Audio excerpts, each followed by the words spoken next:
હવ ડાયરા ને રામે રામ। તો કેમ છો બધા મજામાં? તો હવે જો આવી છે વાડી તરફ। તો પહેલા તો આવી ગઈ અમારી ડુંગળી, પછી આ ઘઉં છે।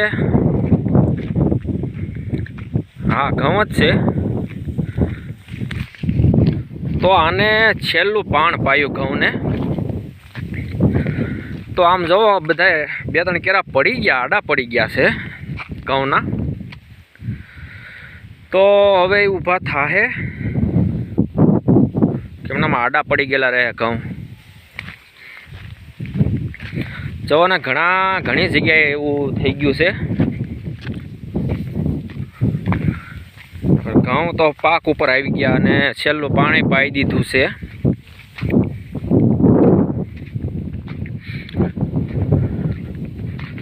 હવે આ જાઓ ને પોંક તૈયાર નથી થઈ ગયો,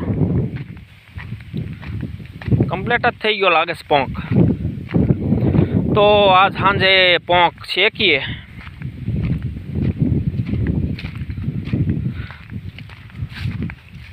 અને મિત્રો તમારે પોંક ખાવો હોય ને તો કોમેન્ટ કરજો અને વાડીએ પોંક ખાવા આવજો।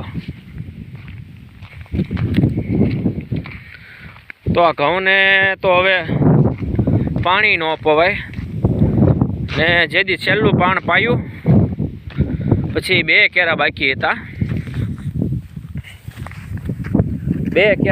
હતા, અને પવન ચાલુ થઈ ગયો। આ કેમ પવન છે, જેમ પવન આવ્યો ઘડીક જ તે, પણ એ ત્રણ કેરાને પાડી દીધા ઘઉં આડા। તો હવે એ કાંઈ ઊભા થાય નહીં એમ કે છે હવ। હવે જે ભાગમાં હોય એટલે આ રહે, આડા પડી જાય એટલે એમાં દાણો ન થાય એમ કે। આજનો પવન ઘણો છે ઓ ભાઈ, જોવો તો ખરા।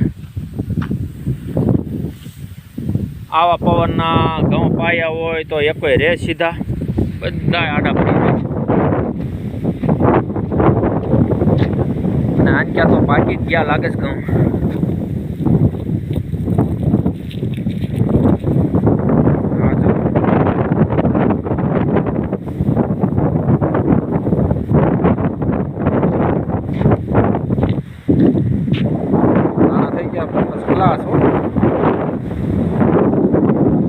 તો હવે 8-10 દી જવા દઈને 15 દી વરા વાઢી લઈએ ઘઉંને, બરોબર ને?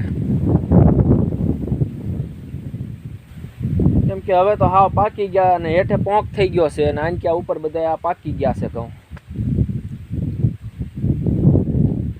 તો મિત્રો વિડીયો સારો લાગ્યો હોય તો કોમેન્ટ કરજો અને સબસ્ક્રાઈબ કરવાનું ભૂલતા નહીં હો વાલા।